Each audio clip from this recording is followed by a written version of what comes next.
As Christians, we are privileged to be members of God's family.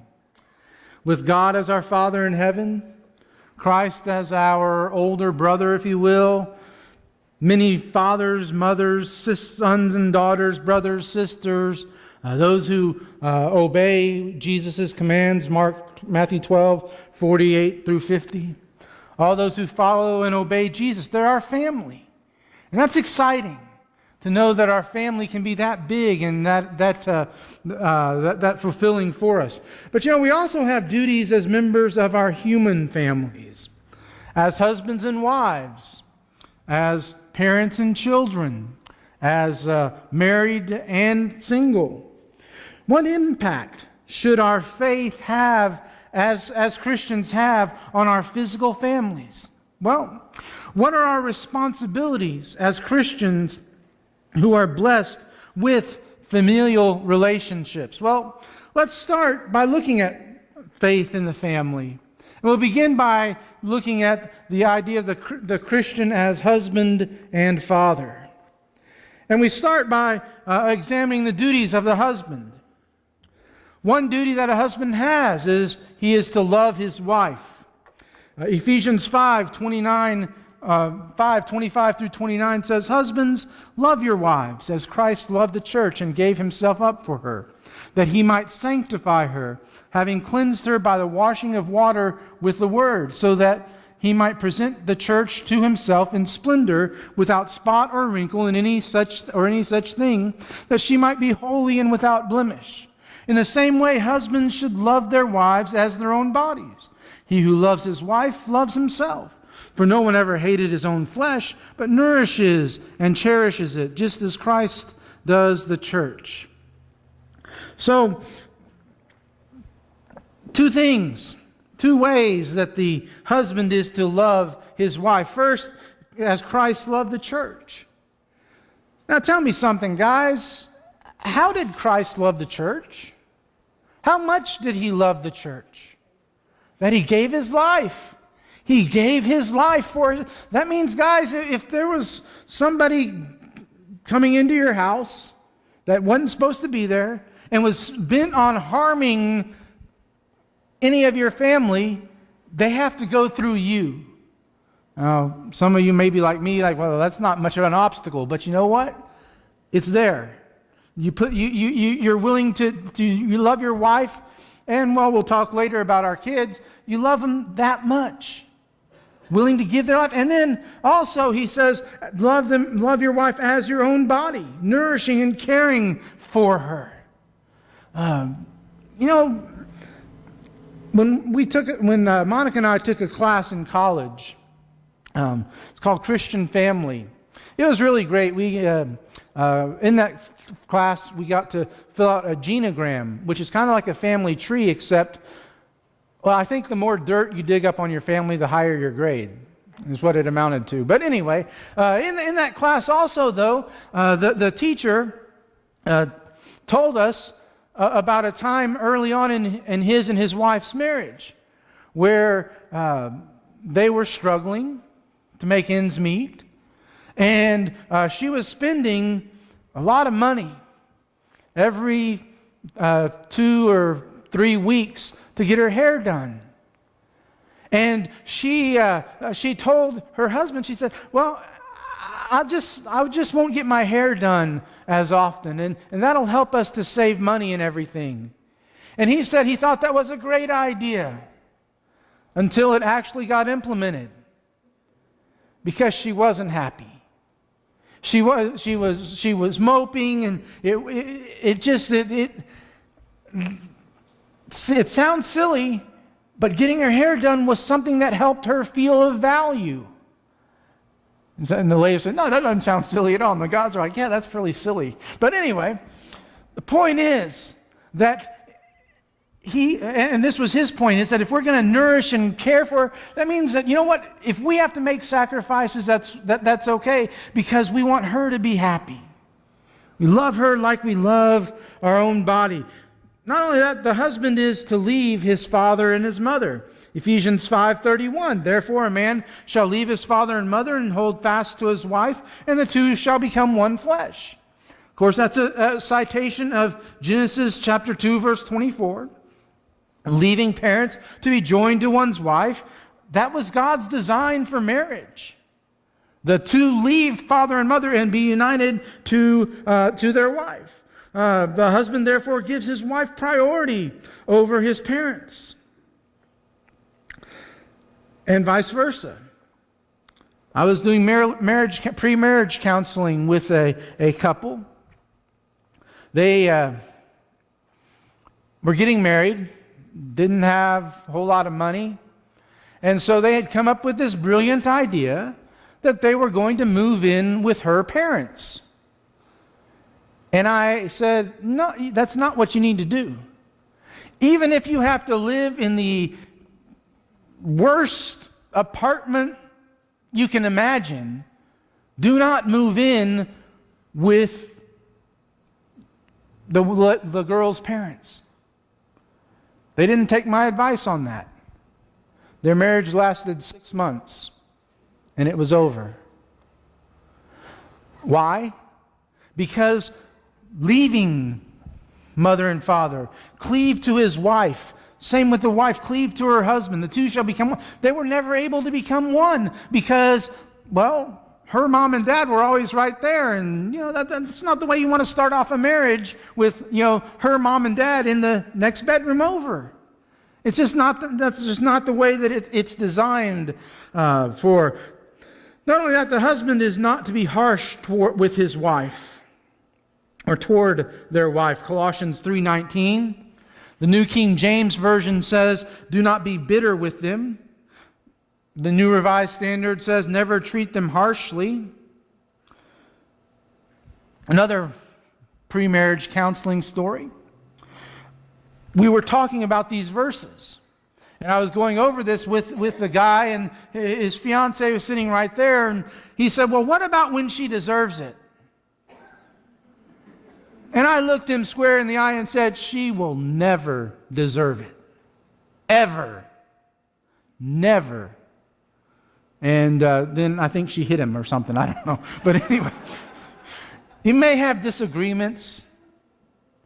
You may have differences of opinion. But there is never, ever a cause for harshness or bitterness. And not only that, the fourth duty of the husband toward his wife is to give honor to his wife. He is to be understanding with his wife.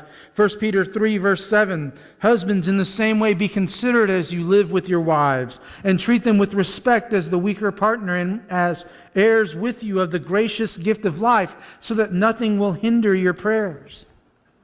Guys, we got to understand their delicate nature, as it were. We need to honor them as heirs together with us of the gracious gift of life. And to do anything other than that will hinder our prayers. And I don't know about you, but I don't want my prayers to be hindered. I really don't. Okay, guys, exhale. That's the husbandly duties, okay? Now let's talk about the duties of the father. One duty of the father is to provide the necessities of life. 2 Corinthians 12:14, 1 Timothy 5:8. Other passages speak about this. Parents ought to provide for their children. And in fact, a man who fails to do so, Paul says, is worse than an unbeliever. But more than just providing the necessities, they're not to exasperate their children or not provoke them to wrath. Ephesians 6 verse 4 begins, Fathers, do not provoke your children to anger. We're not to purposefully make them angry and so forth. Colossians 3:21 says, Fathers, do not embitter your children, or they will become discouraged.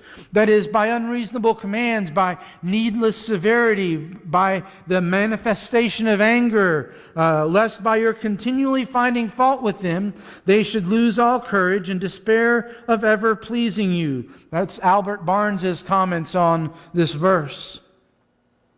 And third is to provide spiritual training for the children. Let's go back to Ephesians 6, verse 4. Fathers, do not provoke your children to anger, but bring them up in the discipline and instruction of the Lord. The NIV has training and instruction of the Lord. Admonition in the American Standard Version. But we also must provide discipline as necessary, but loving discipline. If you turn to Hebrews chapter 12, Hebrews chapter 12, verses 5 through 11. And you have forgotten that exhortation that addresses you as sons. My son, do not regard lightly the discipline of the Lord, nor be weary when reproved by him. For the Lord disciplines the one he loves, and chastises every son whom he receives. It is for discipline that you have to endure. God is treating you as sons. For what son is there whom his father does not discipline? And if you are left without discipline in which you have all participated, then you are illegitimate children and not sons. Besides this, we have had earthly fathers who disciplined us, and we respected them. Shall we not much more be subject to the Father of spirits and live? For they disciplined us for a short time as it seemed best to them, but the discipline he gives is for our good, so that we may share in his holiness. For the moment, all discipline seems painful rather than pleasant, but later it yields the peaceful fruit of righteousness to those who have been trained by it. Proverbs 13:24, the wise man says, he who spares the rod hates his son, but he who loves him is careful to discipline him. So those are the familial responsibilities of Christian men as husbands and fathers. So again, guys, take a deep breath. It's over. Okay? All right. Now, ladies, it's time for you to tense up a little bit, because let's start about the Christian as wife and mother. And we begin with the duties of the wife, of the Christian as a wife. The wife must submit to her husband. That's not my words, okay? That's not my idea. That is the Bible's idea. That is God's idea. Ephesians 5:22 through 24 says, wives, submit to your own husbands as to the Lord. For the husband is the head of the wife, even as Christ is the head of the church, his body, and is himself its Savior. Now as the church submits to Christ, so also wives should submit in everything to their husbands. In Colossians 3 verse 18, Paul says, wives, submit to your husbands as is fitting to the Lord.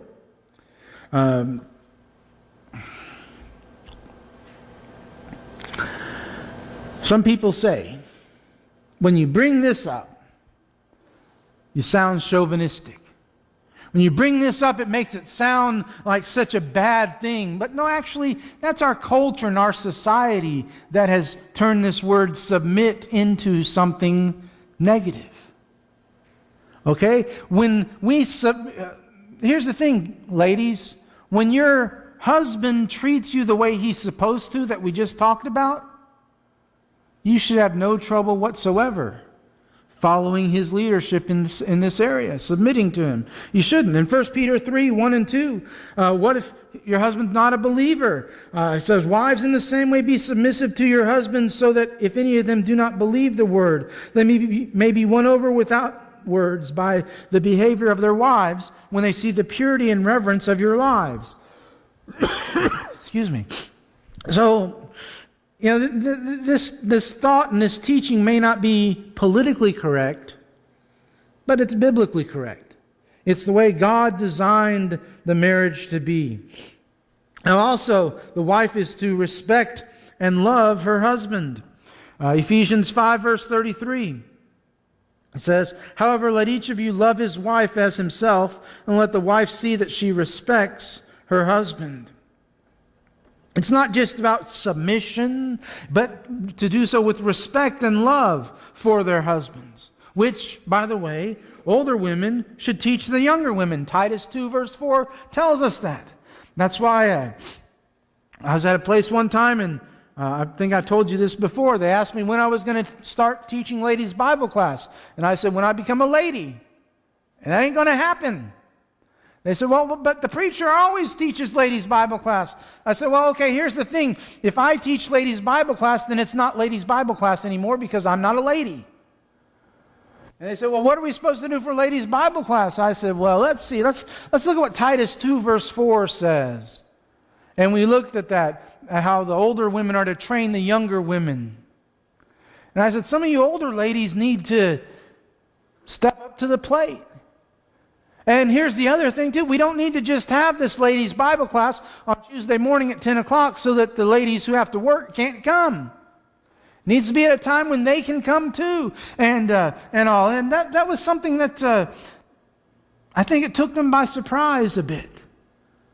But again, that's what the Bible teaches. The older ladies are to train and teach the younger women. What about as a mother? The duties of the mother is, first of all, to love their children. To love their children. Titus 2 verse 4. Then what we were talking about earlier, then the older women, can train the younger women to love their husbands and children. You know, that ought to be natural, don't you think? Right? I mean, that ought to just flow from us. Yet there are some mothers who don't necessarily love their children. And it's sad to say that, but that's the product of the culture in which we live. See, sin can lead to a lack of proper affection, Romans 1:31 tells us. But not only are they to love their children, they are to manage their household.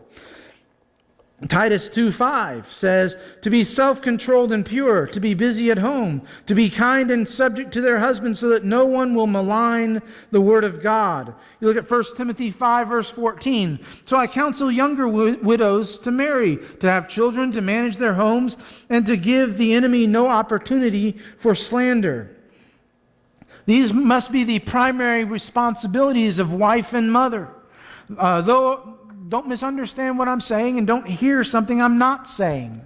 Okay? Proverbs 31 makes it very clear that a woman can be active outside the home and engage in business things and so forth. But they are to be concerned with the affairs of the home as well. And finally, to provide spiritual training when male leadership is lacking. And where male leadership is not lacking, they are to cooperate. Timothy's mother and grandmother were believers. 2 Timothy 1 verse 5 tells us. His father was a Greek, we know from Acts, which is often the case today where one parent is a member of the church and a faithful Christian and the other is not, and it creates some problems.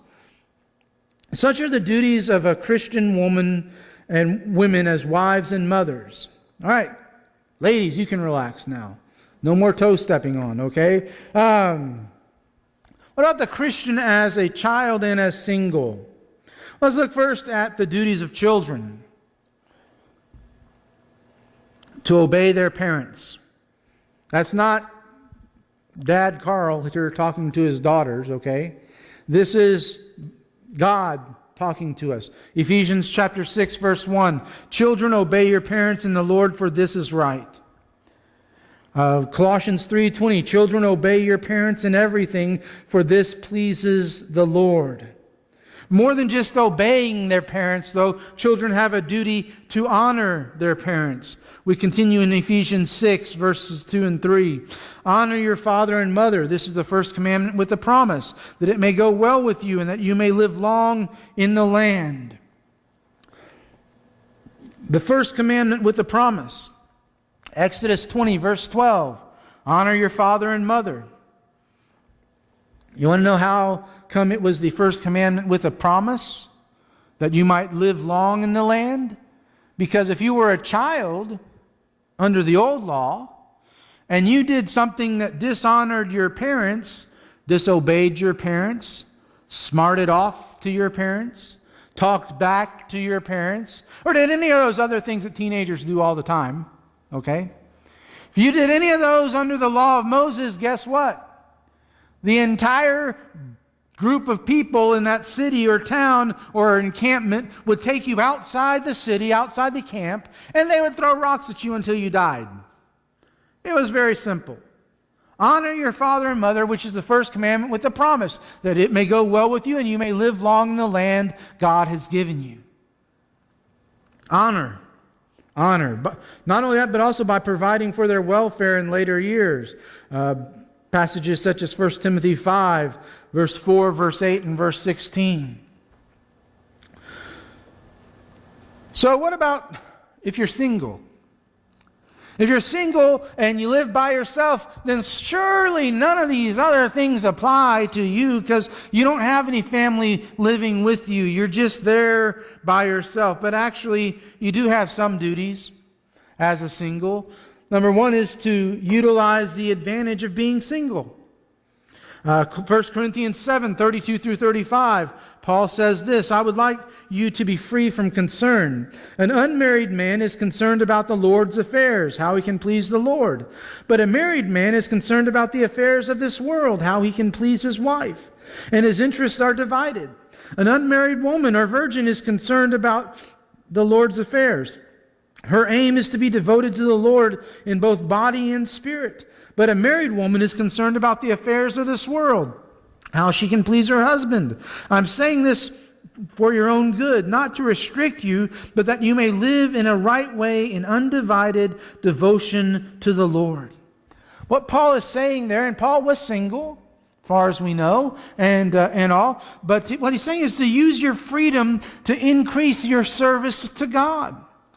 Don't be selfish with the extra time and freedom that you have. Don't resent or even envy others who may not do as much as you do because they have those family responsibilities, children or a spouse. So one duty of a single Christian is to utilize the advantage of being single. Also, to watch out for the dangers of being single. Ecclesiastes 4, 9 through 11, Solomon speaks to us about some of these dangers, such as temptation. You know, when you're single, there's a lot more temptations coming your way and all in different ways. And married, the same thing, is different than single, but there are temptations that come your way as a single person. Make an effort to develop a close relationship with the Lord. Another danger is the danger of loneliness. You know, you feel like, well, you know, somebody invites you over to their home, but it's just going to be you and then some other people who are all married and everything, and you don't want to go because you don't feel like you belong there and everything. Accept the invitations to be with others. Initiate invitations to others and opportunities to be with others to prevent that loneliness from creeping in. Also avoid and watch out for self-centeredness. Offer yourself in service to others rather than expecting to be served. Be flexible. And a third duty of a single Christian is to remember that you are in the family of God. Matthew 12, 48 through 50, Jesus said to the people who came and said, your mother and brothers are outside. He said, who is my mother and who are my brothers? Pointing to his disciples, he said, here are my mother and my brothers. For whoever does the will of my Father in heaven is my brother and sister and mother. You see, you may not feel like you live with any family members, but you still have family members. Many family members. So make the effort to develop and utilize those relationships. So that's several different groups of Christians. Male as husband and his father, the female as wife and his mother, it's children and singles and everything. Finally, let me give you some remarks regarding discipleship as it relates to our familial relationships, looking at the Christian as a disciple, as a follower of Jesus. As a follower of Jesus, all of us as Christians need to put the Lord before the family. Of course, we are to love our parents. We are to love our children, our spouses. We are to love our aunts, uncles, cousins, and we're to love our family. Yet our love for the Lord must come first. Matthew 10, 34 through 39, Jesus says, "Do not suppose that I have come to bring peace on the earth. I did not come to bring peace, but a sword. For I have come to turn a man against his father, a daughter against her mother, a daughter-in-law against her mother-in-law. A man's enemies will be the members of his own household. Anyone who loves his father or mother more than me is not worthy of me. Anyone who loves his son or daughter more than me is not worthy of me. And anyone who does not take up his cross and follow me is not worthy of me. Whoever finds his life will lose it, and whoever loses his life for my sake will find it." By putting God first and His kingdom first, actually our families will benefit. Because you see, when we love God more than we love anyone or anything else, our love for our family is going to just be that much stronger. God's providence will help provide for our family's needs, and we will also be better parents. We'll be better spouses. We'll be better children. We'll be better singles by following Jesus. And He says you got to love Him more than anyone or anything else. Putting the Lord before the family, but also the duty of the Christian disciple, as a disciple, presenting the Lord to the family. How can you present Jesus to your family if they aren't Christians? Well, one way is presenting by example. Remember 1 Peter 3, 1 and 2? Wives are to, with unbelieving husbands, are to live such good, godly lives that they see the example of their wives and perhaps are motivated to learn. So we can do that with other relationships as well. Influence other unbelieving members of the family just by the way that we live our lives.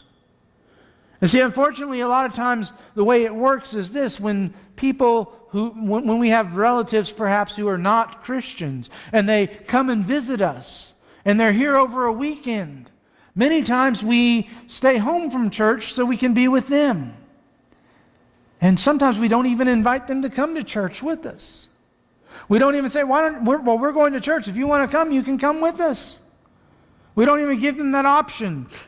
That's one way of setting a good example for unbelieving members of our family. But also, not just by example, but by way of instruction as well.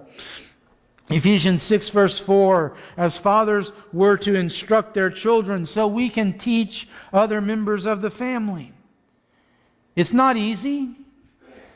It can be quite difficult too, because there's a certain element of risk involved when you try to teach members of your own family.